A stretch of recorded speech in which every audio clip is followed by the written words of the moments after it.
Definitely. এবং সেটা কে ছিলেন এটা আসলে সবাই জানে, এটা পরবর্তীতে এসছে। যদি সেখানকার ফোন রেকর্ডগুলো বের করা হয় তাহলে এটা ইজিলি বের হবে।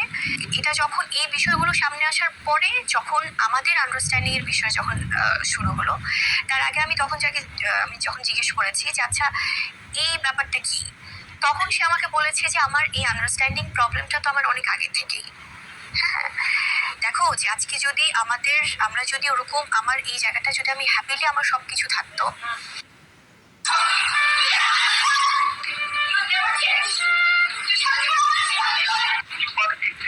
বলছে যে আমাকে টাকা দিয়ে দিক আমি চলে যাবো, আমার টাকা দিয়ে দিক। একবার কিন্তু সে আমার সাথে দেখা করার জন্য মরিয়া হয়ে গেছে, আমার সাথে করেছে, ছবিটাও তুলেছে, সেখানেও কিন্তু সে বলেছে, সেখানেও সে আস্তে করে টাকাটাই চেয়েছে, টাকাটা দিয়ে দেওয়া। চারিদিকে যখন অপবিশ্বাসের আসসালামু আলাইকুম, আপনারা কেমন আছেন? ভালো আছেন? বুবলি সাকিবের সাথে গালাগালি পারছে, সাকিবের হাতে সরাসরি করতেছে, সাকিবের কুত্তার বাচ্চা বলতেছে, গালাগালি পারতেছে। বুবলি কত বেদব মহিলা, জেনে শুনে অপুর সংসার ঢুকছে, অপু গালাগালি পারছে বুবলি রে, তবু সত্য নাক কাটা নাগাল বুবলির সংসার, অপুর সংসারে ঢুকছে বুবলি ডাইনি। খবর নিয়ে ব্যস্ত সবাই, তখনই বুবলি আর সাকিবের মধ্যে চলছে চরম দ্বন্দ্ব। সাকিব খান বলছে বুবলি এখন অন্য কারোর সাথে প্রেমে জড়িয়েছে, কিছুদিন পর পর আমাকে টাকার জন্য চাপ দেয়। চলুন বিস্তারিত দেখি ভিডিওতে। হঠাৎ করে আমি দেখলাম যে এরকম আমার কাছে একটা ফোন আসে। ফোন আসার পরে মানে আননোন নাম্বার তো অনেকবার ফোন আসছে, অনেকবার ফোন আসছে।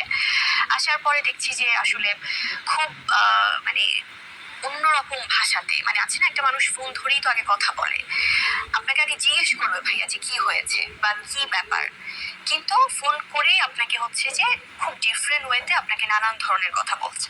Female definitely. এবং সেটা কে ছিলেন এটা আসলে সবাই জানে, এটা পরবর্তীতে এসছে। যদি সেখানকার ফোন রেকর্ডগুলো বের করা হয় তাহলে এটা ইজিলি বের হবে। এটা যখন এই বিষয়গুলো সামনে আসার পরে, যখন আমাদের আন্ডারস্ট্যান্ডিং এর বিষয় যখন শুরু হলো, তার আগে আমি তা তো মাসি, তোমার লজ্জা শরম নাই?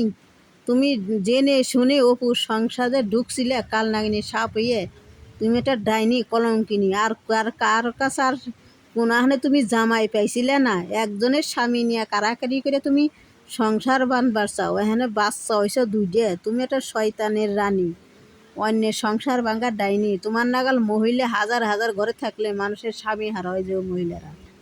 তুমি একটা বেদব মহিলা। অপু বিশ্বাস তোমার গা লাগবে, অপু বিশ্বাসকে তোমার চুল ধরে গড়েলো নাকে, আর তোমার মুখ পাইছে জুতার মারি মেলো নাকে। অপু বিশ্বাস তোমার মুখে জুতার বাড়ি মেলানো কাম।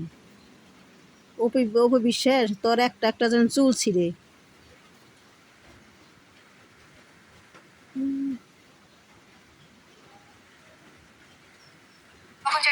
আমি যখন জিজ্ঞেস করেছি যে আচ্ছা এই ব্যাপারটা কি, তখন সে আমাকে বলেছে যে আমার এই আন্ডারস্ট্যান্ডিং প্রবলেমটা তো আমার অনেক আগে থেকেই। হ্যাঁ, দেখো যে আজকে যদি আমরা যদি ওরকম আমার এই জায়গাটা যদি আমি হ্যাপিলি আমার সবকিছু থাকতো,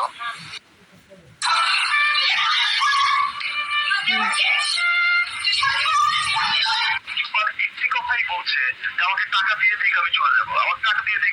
একবার কিন্তু সে আমার সাথে দেখা করার জন্য মরিয়া হয়ে গেছে, আমার সাথে করেছে, ছবিটাও তুলেছে, সেখানেও কিন্তু সে বলেছে